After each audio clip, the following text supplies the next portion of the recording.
Hello friends, நீங்க பார்த்துட்டு இருக்கிறது ஹரிஷ் வாய்ஸ். இன்னைக்கு வீடியோல நம்ம என்ன பார்க்க போறோம்னா, you and I are polar opposite season 1 episode 6. உங்களுக்கு இந்த எபிசோட் பிடிக்கும்னு கண்டிப்பா நம்புறேன். ஏன்னா நீங்க போன எபிசோடெல்லாம் பார்த்துட்டு இப்போ வந்திருந்தீங்கன்னா கண்டிப்பா இது பிடிச்சிருக்கும். உங்களுக்கு இந்த எபிசோடெல்லாம் பிடிச்சிருந்தா கண்டிப்பா மறக்காம ஒரு பட்டர்ஃப்ளை எமோஜி கமெண்ட் செக்ஷன்ல போட்டுட்டு போயிருங்க. அப்பதான் எத்தனை பேருக்கு இந்த சீரிஸ் பிடிச்சிருக்குது அப்படின்னு எனக்கு தெரியும். சரி, வளவலன்னு பேசாம வாங்க நம்ம இன்னைக்கான எபிசோடுக்குள்ள போயிரலாம். எபிசோடோட ஸ்டார்டிங்லேயே ஸ்கூல் ரீஓப்பனிங் அண்ட் ரீஓப்பனிங்னால ஏதாவது ஒரு ஃபெஸ்டிவல் வைக்கணுமே அப்படிங்கிறதுக்காக கல்ச்சுரல் ஃபெஸ்டிவல் வச்சிருந்திருக்காங்க. ஆனால் பக்கத்து கிளாஸ் இதை எடுத்த காரணத்தினால இவங்க ஃபுட் ஃபெஸ்டிவல் நடத்தலாம் அப்படின்னு முடிவு பண்ணிட்டாங்க. ஸோ அதுக்கு ஏகப்பட்ட விருந்துகள் தடபுடலாக எல்லாம் ரெடி பண்ணிக்கிட்டு இருக்கிறாங்க. அண்ட் நம்ம யமாடா அப்புறம் சுசுகி 2 பேரும் பேசிக்கிட்டு இருக்கிறாங்க. என்னடியாச்சு, லைப்ரரியில் 2 பேரும் டேட்டிங் இது போயிருப்பீங்களாட்டு இருக்குது அப்படின்னு யமாடா கேட்கும்போது, இதெல்லாம் யாரா அவங்ககிட்ட சொல்கிறது அப்படின்னு சுசுகி கேட்குறா. வேற யாரு, நம்ம சோஷியல் டீச்சர் கம்பாக்ட் தான் சொன்னது அப்படிங்கிறாங்க. அது போனோம், பட் இருந்தாலுமே எங்கள் கூட்டம் இருந்தது. சரி, உன் கதை என்னாச்சு அதை முதல்ல சொல்லு அப்படின்னு கேட்கும்போது, நான் அவளுக்கு டெக்ஸ்ட் பண்ணேன், பட் இருந்தாலுமே அந்தளவுக்கு பெருசாக எதுவும் எனக்கு ரெஸ்பாண்ட் கிடையாது அப்படின்னு அவனையும் சொல்லிக்கிட்டு இருக்கிறான். காரணம், இன்னொரு பக்கம் நிஷா இருக்கால, ஸோ அவளுமே என்ன பேசுறதுனே தெரியாமல் டெக்ஸ்ட் பண்ண உடனே ரொம்ப நேரம் யோசிச்சுக்கிட்டு இருந்திருக்கிறா. அப்படி டெக்ஸ்ட் பண்ணது மட்டும் இல்லாமல் அவள் அதுக்கும் சேர்த்து லேட் ரிப்ளை டெக்ஸ்ட் வேறு கொடுத்துக்கிட்டு இருக்கிறான். இவன் அப்படி பேச பேச எனக்கு என்ன பேசுறதுனே தெரியல. முன்ன பின்ன தெரியாதவங்ககிட்ட நான் எப்படி இப்படி சகஜமாக பேசுறது, அதனாலேயே நான் அவங்ககிட்ட பேசுறதை கொஞ்சம் நிறுத்திட்டேன். திடீர்னு அவன் கால் பேசுறேன்னு சொன்னான், நான் டப்புன்னு முடியாதுன்னு சொல்லிட்டேன் அப்படின்னு இவளும் மறுத்துட்டாளா. ஐயையோ, ரொம்பவே கஷ்டமா இருக்கும்ல அப்படின்னு சொல்லிட்டு ஆசுமா அப்புறம் சுசுகி 2 பேரும் சொல்றாங்க. பட் இருந்தாலுமே அந்த லக்கிகள் யாருன்னு நானும் பார்க்கணும்டா. ஏன்னா நீ எல்லாம் ஒரு பொண்ணை பார்க்குற பார்த்தியா, அவளும் எப்படி இருக்கிறா பாரு, எனக்கு அதை பற்றி தெரிஞ்சுக்கணும்னு ஆசை இருக்குது அப்படின்னு சுசுகி சொல்லிக்கிட்டு இருக்கிறா. ஏன்னா சின்ன வயசுல இருந்தே இவனுக்கு ஒரு பொண்ணு மேலே காதல் இருக்கும். ஆனால் சிம்பிளாக எப்படி சொல்கிறது, யார் சிரிச்சாலுமே இவன் அவங்க மேலே காதலில் விழுந்துருவான். ஆனால் இவன் ஆசைப்படுற ஒரு விஷயம் ஒரு பொண்ணு, ஆனால் இவங்கிட்ட திடீர்னு அன்னைக்கு ஒரு நாள் ஈவினிங் வந்து ஒரு பொண்ணு ப்ரொப்போஸ் பண்ணியிருப்பா. அதனால் இவனும் அதை அக்செப்ட் பண்ணியிருப்பான். ஆனால் இது சும்மா சகஜமாக பண்ணுறதுக்கு தான். அப்படி அவன் அக்செப்ட் பண்ணதுக்கப்புறம் இவனுக்கு ஒரு எக்ஸ்பீரியன்ஸ் மாதிரி ஆச்சு. பார்த்தியா, ஆளுகள்லாம் ஏகப்பட்ட எக்ஸ்பீரியன்ஸ் இருக்குது. ஆனால் பார்க்க தான் பல மாதிரி இருப்பான். உள்ள பெரிய ஆள், எப்படிப்பட்ட ஆள் தெரியுமா அப்படின்னு சுசுகி இவளை ஏற்றி ஏற்றி பேசும்போது, சரி நீ மட்டும் என்ன ரீச்சானா நல்லா தானே லவ் பண்ணிக்கிட்டு இருந்த அப்படின்னு சொல்லிட்டு அவன் சொல்லும்போது, ரீச்சானா அது யாரு அப்படின்னு ஆசுமா கேட்குறா. அது அது ஜஸ்ட் ஒரு விஷயம் தான், சிம்பிளாக ஏதோ வளரிக்கிட்டு இருக்கிற அப்படின்னு சொல்லும்போது, அப்படின்னு நீ அவனை உண்மையாக காதலிக்கலையா அப்படின்னு சொல்லிட்டு யமாடா சொல்கிறான். என்னடி சொல்கிற அப்படின்னா, நீ ஏற்கனவே ஒருத்தன் லவ் பண்ணிட்டு இருந்தி அப்படின்னு இங்கே ஒரு பிரச்சனை போய்கிட்டு இருக்குது. இன்னொரு பக்கம் டைரா அப்புறம் டானி 2 பேருமே சேர்ந்து அவங்க கடைக்கு ஏதோ ஒரு பொருள் வாங்குறதுக்காக இங்கே வந்திருக்கிறாங்க. இப்படி இவங்க 2 பேரும் வாங்குறத பார்த்துட்டு ஹோண்டா நிஷா 2 பேருமே, அங்கே பாருடி, நான் லைப்ரரியில் என் கூட வேலை பார்க்குறேன்னு சொன்னேன்ல, அவன் கூட இருக்கிற அந்த பையன் அவனும் அங்கே தான் இருக்கிறான் பாரு அப்படின்னு 2 பேரும் பார்த்துட்டு சிரிச்சுக்கிட்டு இருக்கிறாங்க. நம்ம டைரா சும்மாவே ஒரு மாதிரி இருப்பான், பொண்ணுங்க வேற இவனை பார்த்து சிரிக்கிறாங்களா, அதனால இவனுக்கு ஒரு மாதிரி ரொம்ப டிப்ரெஷன் ஆயிருச்சு. அதனால அவங்க இருந்து கிளம்பி வந்துட்டான். ஆனால் இவங்க என்ன பண்ணுறாங்க, இவங்க என்ன பண்ணுறதுனே தெரியாமல் இவங்க புலம்பிக்கிட்டு இருக்கிறாங்க. ஆனால் அவனுக்கு அது தெரியுமா, நிஜமாலுமே நீ ரீச்சன் ஒருத்தனை காதலிச்சேன்னு கேட்கும்போது, ஐயோ இவ ஏதோ மிடில் ஸ்கூலில் பண்ண விஷயத்தெல்லாம் இவன் உளறிக்கிட்டு இருக்கிறான், நீ இதெல்லாம் இது பெருசாக எடுத்துக்காத சுசுகி அப்படி புலம்பிக்கிட்டு இருக்கிறா. அண்ட் அதே சமயத்தில் சட்டோ வத்தானபி 2 பேருமே இங்கே வந்து அவங்களோட மெனு போர்டை காட்டிக்கிட்டு இருக்கிறாங்க. அதை நினச்சி இவர் ரொம்பவே சந்தோஷப்பட்டுக்கிட்டு இருக்கிறா. எனக்கு அவனை பார்க்கணுன்னு ஆசை இருக்குது, அந்த ரீச்சன் எப்போ வருவான்னு கேட்கும்போது, அவன் ஃபெஸ்டிவலுக்கு வரான், நீ பயப்படாத அப்படின்னு யமாடாவும் சொல்கிறான். சரி ஓகே அப்படின்னு இவங்க 2 பேரும், அதாவது நம்ம டைரா டானி 2 பேரும் உட்காந்து பேசிக்கிட்டு இருக்கிறாங்க. டானி, நான் கிட்ட ஒன்று கேட்கட்டா, நீ இதான் இப்போ தான் இவங்களை ஃபர்ஸ்ட் டைம் லவ் பண்ணுறியா நீ அப்படின்னு நம்ம டானியை பற்றி கேட்குறான்னா, ஆமாம் எனக்கு இவள் ஃபர்ஸ்ட் கேர்ள் ஃப்ரெண்டு தான், ஏன் அதனால் என்னப்போ அப்படின்னு டானி கேட்கும்போது, இல்லை சில விஷயங்களை நான் உங்கள்கிட்ட கேட்கணும், அது கேட்டால் நீ தப்பாக இது எடுத்துக்குவியோ இல்லை நீ தப்பாக எடுக்கிற நிலமையில் இருக்கிறேன்னு எனக்கு தெரிஞ்சுக்கணும் அப்படின்னு இவனு சொல்கிறான். ஏன்னா முன்ன பின்ன தெரியாத ஒரு பொண்ணை நீ காதலிச்சுக்கிட்டு இருக்கிற, அவளுக்கு ஏதாவது ஒரு பாய் ஃப்ரெண்டு இருக்கும்ல அப்படின்னு அவனும் ஒரு கேள்வி கேட்குறானா. அதை பற்றி எனக்கு எந்த கவலையும் கிடையாது அப்படின்னு அவனும் சிம்பிளாக சொல்லிட்டான். ஏன்னா இவன் எதையுமே அவ்வளவுக்கு சீரியஸாக எடுத்துக்கிற காயே கிடையாது நம்ம டானி.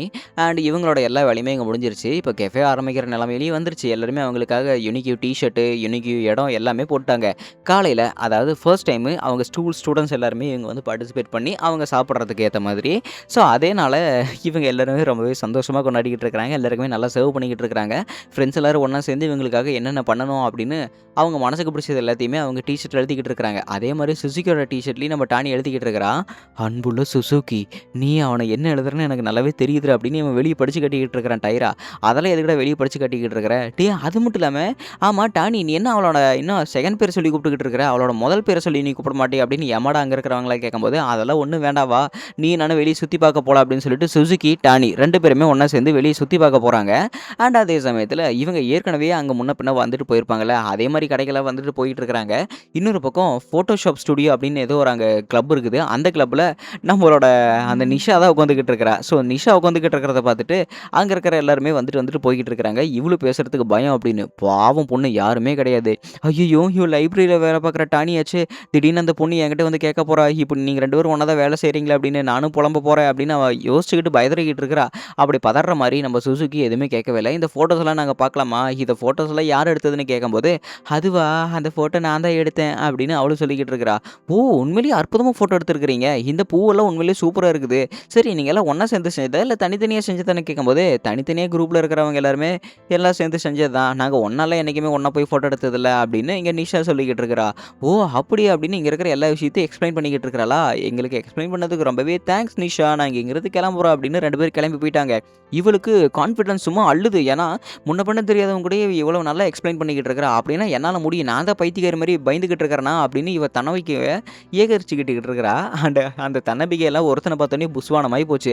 நம்ம யமடா அங்க வந்தோனயே 2 பேரும் ஒருத்தருக்கு ஒருத்தர் பார்க்குறாங்க. "உன்ன பார்த்து ரொம்ப நாளாச்சுல்ல யமடா" அப்படின்னு அவன் சொன்ன அடுத்த செகண்டே இவன் ஃபோன கீழ போட்டு உடைச்சுட்டான். அண்ட் இங்க இந்த கிளப்ல நம்ம டைரா, அப்புறம் ஆசுமா 2 பேருமே பேசிக்கிட்டு இருக்கிறாங்க. டைரா, "எவ்வளோ நேரம் தான் நீ இங்க இருப்ப? வா நம்ம வெளிய போய் சுத்தி பார்க்கலாம்" அப்படின்னு கூப்பிடும்போது தான் தெரியுது.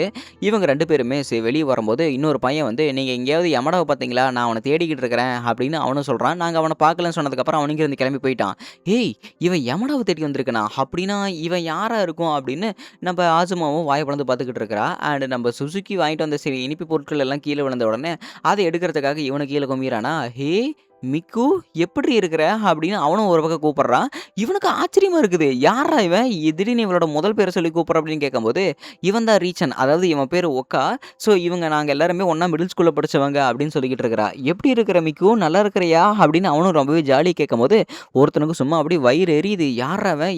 அவன் பாட்டுக்கு வந்தான். அவன் பாட்டுக்கு ஃபர்ஸ்ட் பேர் சொல்லி கூப்பிட்டுக்கிட்டு இருக்கிறான் அப்படின்னு டானி வாய தொறந்து பார்த்துக்கிட்டு இருக்கிறான். "உன்ன பார்த்து ரொம்ப நாளாச்சுல்ல மிக்கு. நீ எப்படி இருக்கிற? நல்லா இருக்கிறியா?" ஐயய்யோ! இந்த மாரி சமயத்துல வந்து இப்படி நல்லா வசமா மாட்டிக்கிட்டனே! முன்ன பின்ன தெரியாதவங்க கூட பேசுறதெல்லாம் ரொம்ப ஓகே தான். ஆனா ஏற்கனவே கனெக்ஷன் கட் ஆனவங்களோட பேசுறதெல்லாம் ரொம்ப கஷ்டம் அப்படின்னு ஒரு ஃபிளாஷ்பேக் காட்டுறாங்க. காரணம் சுசுகி, ரிஹிட்டோ. இவங்க 2 பேருமே சின்ன வயசுலேருந்து ஒண்ணா படிச்சவங்க தான். ஆனா திடீர்னு இவங்க 2 பேரும் ஒண்ணா பேசுறதெல்லாம் பார்த்துட்டு சுத்தி இருக்கிறவங்கலாம், "நீங்க 2 பேரும் ஒண்ணாவே தான் இருக்கிறீங்க. நீங்க 2 பேரும் என்ன டேட்டிங் பண்றீங்களா? நீங்க டேட்டிங் பண்ணா ரொம்பவே நல்லா இருக்குமே!" அப்படின்னு வலுக்கட்டாயமா அங்க இருக்கிறவங்க எல்லாருமே இவங்கள இப்படி கேட்கும்போது, ரிஹிட்டோவுமே விளையாட்டுத்தனமா, "சரி நீ நானும் வெளிய சாப்பிட போலாமா? நம்ம டேட்டிங் போலாமா?" அப்படின்னு அவனும் கூப்பிடுறான். அது ஜோக்குக்கு. அந்த ஜோக்கு இவன் ஜோக்குன்னு கூட வெளிய சொல்ல முடியாது. அந்த அளவுக்கு ஒரு பில்டப் ஆயிருச்சு அந்த இடத்துல. இவனுக்கு என்ன பண்றதுன்னே தெரியல. அத அப்படியே பில்டப் பண்ற மாரி மெயின்டெயின் பண்ணிக்கிட்டே இருக்கிறான். இன்னொரு பக்கம் சுசுகிக்கு என்ன பண்றதுன்னுமே தெரியல. இவன் நிஜமாலுமே எனக்கு ப்ரொபோஸ் பண்ணான் அன்னைக்கு ஈவினிங்கே. எனக்கு என்ன பண்றதுன்னே தெரியலன்னு கேட்கும்போது, "சரி அப்படின்னா நீ நானும் கப்புல்ஸ் பண்ற வேலையெல்லாம் பண்ணலாம்ல? ஏன்னா உனக்கும் ஓகே தானே?" அப்படின்னு அவனும் கேட்கும்போது, "எனக்கு ஓகே இல்ல தான். பட் உனக்கு நோ சொல்ற அளவுக்கு எனக்கு எந்த ஒரு நோவும் கிடையாது" அப்படின்னு அவளும் சொல்லிக்கிட்டு இருக்கிறா. அண்ட் திடீர்னு அவன் பக்கத்துல கெஸ் பண்ண வந்த உடனே இவளுக்கு இது தப்புன்னு தோணுது. "இல்ல இத நான் பண்ணக்கூடாது. இது தப்பு" அப்படின்னு அவளும் சொல்றாளா. அண்ட் அன்னையிலிருந்து தான் இவங்க 2 பேர்த்தோட வியர்ட் ஃப்ரெண்ட்ஷிப் வந்து ஸ்டார்ட் ஆகுது. ஏன்னா இவங்களுக்கு இஷ்டம் இருக்குது. ஆனா மத்தவங்களுக்காக இஷ்டம் இருக்குதே தவிர இவங்களுக்காக இஷ்டம் இல்ல. அதனால தான் இவங்க 2 பேருமே ஒரு வித்தியாசமான ஒரு வியர்ட் ஃப்ரெண்ட்ஷிப்ல இருக்கிறாங்க. அது இவங்க 2 பேருமே பில்டப் பண்ணி இப்போ முடிஞ்ச அளவுக்கு பேச முடியாத அளவுக்கு போயிருச்சு. சரி அப்படின்னா மீட்டப் ஏதாவது வச்சாங்கன்னா கண்டிப்பா வந்துரு மிக்கு. நான் வரலன்னுலாம் சொல்லவே மாட்டேன். கண்டிப்பா நீ வந்துரு ஒண்ணா சேர்ந்து பார்க்கலாம். நான் போய் யமடாவ தேடி பார்க்குறேன் அப்படின்னு அவனும் இங்கிருந்து கிளம்பி போயிட்டாரு ஹீட்டாவும். சரி அப்படின்னு பார்த்து பத்திரமா போயிட்டு வா அப்படிங்கிறாங்க. என்னடி ஆச்சு? அவன் கூட நல்லா பேசணும்னு பார்த்தா, நீ அவன் கூட இன்னும் ஃப்ரெண்ட்ஷிப் பில்டப்ல தான் இருக்கிறியா? நீ அவன லவ் பண்ணலையான்னு அப்படின்னு கேட்கும்போது, அதெல்லாம் எதுக்கு இப்ப கேட்டுக்கிட்டு இருக்கிற? அதெல்லாம் தேவையில்லாத விஷயம் அப்படின்னு சொல்லிட்டு நம்மளோட வதனாவி கேட்டுக்கிட்டு இருக்கும்போதே அவ பாட்டுக்கு பேசிக்கிட்டு தான் இருக்கிறா. என்னது பழைய லவ்வரா? இதெல்லாம் எனக்கு எதுவுமே தெரியலையே அப்படின்னு சொல்லிட்டு டானி உண்மையிலேயே செம கோவமா இருக்கிறான்.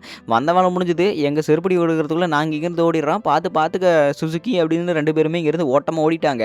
என்ன நான் உங்ககிட்ட இத சொல்லியிருக்கணும். பட் இருந்தாலுமே நான் உங்ககிட்ட இத கன்ஃபார்மா சொல்லிடுறேன் அப்படின்னு தனியா கூட்டிட்டு வந்து எல்லாத்தையுமே விலாவரியா இவ சொல்லிட்டா. ஆக்சுவலி நான் இத உங்ககிட்ட ஏற்கனவே சொல்லியிருக்கணும். பட் இப்ப லேட்டா சொல்றதுக்கு மன்னிச்சிரு. பட் இருந்தாலுமே நான் எல்லாத்தையுமே சொல்லிட்டேன் அப்படின்னு அவளும் சொல்றாளா. ஐய்யய்யோ! இவங்கிட்ட எல்லா உண்மையும் சொல்லிட்டேன். நான் உண்மைய சொன்னதுனால அவன் என்ன மன்னிக்க போறானா? இல்ல நான் எனக்கு தோணுன சவக்குழியேன்னு தெரியலையே அப்படின்னு அவ பதறிக்கிட்டு இருக்கிறா. கவலைப்படாத. நீ கரெக்ட்டா தான் சொல்லியிருக்கிற. ஏன்னா எனக்கு தான் சில விஷயங்கள மத்தவங்கள கம்பேர் பண்ணி என்னால ஏத்துக்க முடியல. நீ இதுக்கு கரெக்ட்டு தான். நான் தான் இதுக்கு எதுக்குமே லாயக்கு இல்லாதவன். எனக்கு தான் இதுக்கு சரியில்ல. நான் இங்கேருந்து கிளம்புறேன் அப்படின்னு அவனும் இங்கேருந்து கோச்சிக்கிட்டு போயிட்டான். இன்னொரு பக்கம் நம்ம யமாடா அப்புறம் ரிஹிட்டோ 2 பேருமே பார்க்குறாங்க. "பாத்துடா நான் உன்ன பார்க்க கூட வரல. ஆனா எப்படி கரெக்ட்டா வந்துட்டேன்னு" கேட்கும்போதே, "பரவால்லடா நீ லேட்டா வந்ததுனால தான் எனக்கும் மிக்குக்கும் இருக்கிற எல்லா விஷயமும் முடிஞ்சுது" அப்படிங்கிறாங்க. "முடிஞ்சுதா? என்னடா முடிஞ்சுது?" அப்படின்னு இவனுக்கு ஒண்ணுமே புரியல. பட் இருந்தாலுமே, "நான் பேசி பழகிட்டேன்டா அவகிட்ட" அப்படிங்கிறான். "என்னடா இப்ப தான் பேசி பழகுறியா? உனக்கு அதெல்லாம் என்னடா ஆச்சு?" அப்படின்னு இவனுமே ஒண்ணும் தெரியாத மாரி புலம்பிக்கிட்டு இருக்கிறான். "அதெல்லாம் ஒண்ணும் மேட்டரே கிடையாதுடா" அப்படின்னு இவங்க 2 பேரும் பேசிக்கிட்டு இருக்கிறாங்களா. இன்னொரு பக்கம் ஆசுமா அப்புறம் சுசுகி 2 பேரும் உட்காந்து பேசிக்கிட்டு இருக்கிறாங்க. "ஐயய்யோ! அவன் நான் தான் சரியில்ல அப்படின்னு சொன்னானே அதுக்கு என்ன அர்த்தம்?" அப்படின்னு நம்ம சுசுகி ஒரு குழப்பத்தோட இருக்கிறா. "நீங்க 2 பேருமே முதல்ல லவ் பண்ணிக்கிட்டு இருக்கிறீங்க. அது உனக்கே தெரியுதா இல்லையா? அது எவ்வளோ பரிசுத்தமான ஒரு விஷயம். அத நெனச்சு பார்த்தா கூட எனக்கு இப்போ ரொம்பவே பொறாமையா இருக்கு தெரியுமா? நானும் இப்போ ஒருத்தங்கள காதலிக்கணும்னு ஆசைப்படுறேன்" அப்படின்னு ஆசுமா சொல்லிக்கிட்டு இருக்கிறா. "நீ சொல்றது கரெக்ட்டு தான். மொதல்ல பண்ற காதல் எப்பவுமே தூய்மையா இருக்கும். அது என்ன இருந்தாலுமே சரி, என்ன கலப்படம் பண்ணாலுமே சரி, நான் எத்தன பேர்த்த காதலிச்சாலுமே சரி, அவனுக்காக நான் உண்மையா இப்போ ஒருத்தி இருக்கிறேன்ல, அத நெனச்சு நான் ஏன் சோகப்படணும்? இத நான் கண்டிப்பா அவன்கிட்ட வெளிப்படுத்தியே ஆகணும் அப்படின்னு அவ பாட்டுக்கு வேகமா ஓடிக்கிட்டு இருக்கிறா. சரி பார்த்து போ. ஐயோ! நானும் யாரையாவது லவ் பண்ணலான்னு ஆசையா இருக்குது. ஆனா எனக்கு தான் யாரும் சிக்க மாட்டேங்கிறாங்களே அப்படின்னு ஆசுமா சோகமா போகும்போது, அப்போ ஒரு பையன டப்புன்னு மீட் பண்றா. அது யாருன்னா டைரா தான். "ஏடா பரதேசி நீதானா?" அப்படின்னு சொல்லிட்டு 2 பேரும் ஒருத்தருக்கு ஒருத்தர் மூஞ்சிய பார்த்துக்கிட்டு இருக்கிறாங்களா. ஆனா டானி ஒரு பக்கம் மாடியில நின்னு ரொம்பவே சோகமா வானத்த பார்த்துக்கிட்டு இருக்கிறான். இப்படி இவன் செல்ஃப் எஸ்டீம குறைச்சுக்கிற மாரி அவன் தன்னம்பிக்கையெல்லாம் ரொம்பவே தாழ்த்தி நெனச்சுக்கிட்டு இருக்கும்போது, அவன் நம்ம ரிஹிட்டோ, அப்புறம் மிக்கு 2 பேரும் ஒண்ணா நிக்கிறத யோசிச்சு பார்த்துக்கிட்டே இருக்கிறான். அவங்க விஷயம் எல்லாமே ரொம்பவே வித்தியாசமா இருக்குது. ஏன்னா, அவங்க 2 பேரும் ஃப்ரெண்ட்ஸா இருக்கிறாங்க. அவங்க லவ்வர்ஸா இருந்தாங்களா இல்லையான்னு எனக்கு தெரியல. பட் அத நெனச்சு நான் கவலைப்படுற நிலைமைக்கு நான் இப்ப இருக்கிறேன் அப்படின்னு அவன் தன்ன தானே தாழ்த்தி பேசும்போது, ஓடி வந்து கட்டிப்பிடிச்சு, "ஐ லவ் யூ. இதுக்கு மேல நான் உன்கிட்ட எதுவுமே சொல்றதுக்கு கிடையாது டானி. பட் இருந்தாலுமே உன்கிட்ட ஏதாவது சொல்றதுக்கு இருந்தா கன்ஃபார்மா மறக்காம என்கிட்ட சொல்லிரு பார்த்துக்கோ" அப்படின்னு நம்ம சுசுகி சொல்லிக்கிட்டு இருக்கிறா. "எனக்கு உன்கிட்ட மறைக்கிற அளவுக்கு எதுவுமே கிடையாதே" அப்படின்னு நம்ம டானியும் சொல்லிக்கிட்டு தான் இருக்கிறான். "பட் நீ பேசுறத பார்த்தா அப்படி எதுவுமே கிடையாதே" அப்படின்னு இவளும் சந்தேகமா கேட்கும்போது, "சொல்லப்போனா மத்தவங்க எல்லாருமே உன்ன ஃபர்ஸ்ட் டைம் சொல்லி கூப்பிடுறாங்க. எனக்கு அது பிடிக்கல தான். பட் இருந்தாலுமே எனக்கும் அப்படி கூப்பிடணும்னு ஆசையா இருக்குது. ஆனாலுமே நான் அதுக்கு சரிப்பட்டு வரமாட்டேன்னு தான் எனக்கு கவலையா இருக்குது" அப்படிங்கிறான். "அடப்பாவி! உனக்கு அதான் பிரச்சனையா? மத்தவங்க எல்லாருமே அப்படி கூப்பிடுறாங்கன்னு தான் பிரச்சனையா? அப்ப நீ அதுக்கு சரிப்பட்டு வரமாட்டேன்னு சொன்னியே, இதுதானா அது?" அப்படின்னு அவளும் சொல்லும்போது, "ஆமா, உனக்கு புடிச்சவங்க ஏகப்பட்ட பேர் இருப்பாங்கல்ல. அவங்க எல்லாருமே உன்ன இப்படி கூப்பிட்டா என்ன பண்றதுன்னு?" கேட்கும்போது, "அட பைத்தியக்காரா! இதுக்கெல்லாமா இப்படி கோவிச்சுக்கிட்டு இருப்ப? அதெல்லாம் ஒண்ணும் கிடையாது. நம்ம என்ன பேசிக்கிட்டு இருக்கிறோம்னு பார்த்தியா? ஒண்ணுமே புரியல. சரி இப்ப நாம கொஞ்ச நேரம் இங்கேயே இருக்கலாமா? இல்ல நம்ம கீழ தான் போலாமா?" அப்படின்னு இவ யோசிச்சுக்கிட்டு இருக்கிறா. காரணம் இவங்க பிரைஸ் டிஸ்ட்ரிபியூஷனுக்காக ஜிம்முக்கு எல்லாருமே வர சொல்லியிருப்பாங்க. இவங்களுமே 2 பேரும் இங்கேயே இருப்பாங்களா? "ஏய் இங்க எல்லாரும் வந்துட்டீங்களா? இன்னும் 2 டிக்கெட் மட்டும் மிஸ்ஸிங்கு. அந்த 2 பேரும் வரீங்களா இல்லையா?" அப்படின்னு மைக்ல அனௌன்ஸ் பண்ணதுக்கப்புறம், "நம்ம 2 பேரும் மட்டும் தனியா போறோமே, அவங்க கண்டிப்பா நம்மள எல்லாரும் டீஸ் பண்ண போறாங்க. நீயும் நானும் ஒண்ணா போறோம்ல" அப்படின்னு 2 பேரும் கைகோர்த்து போய்க்கிட்டு இருக்கிறாங்க. நம்ம டானி ஏற்கனவே சுசுகியோட ஷர்ட்ல சில விஷயங்கள் எழுதியிருப்பான்ல, அது என்ன அப்படின்னு கடைசியா காட்டுறாங்க. என்ன எழுதியிருப்பான்னா, "இன்னொரு வருஷமும் உன்னோட காதலும், என்னோட காதலும் ஒண்ணா சேர்ந்து பயணிக்கிறதுக்கு நான் ஆசைப்படுறேன்" அப்படின்னு எழுதியிருப்பான். அதோட இந்த எபிசோட் முடிக்கப்பட்டதே.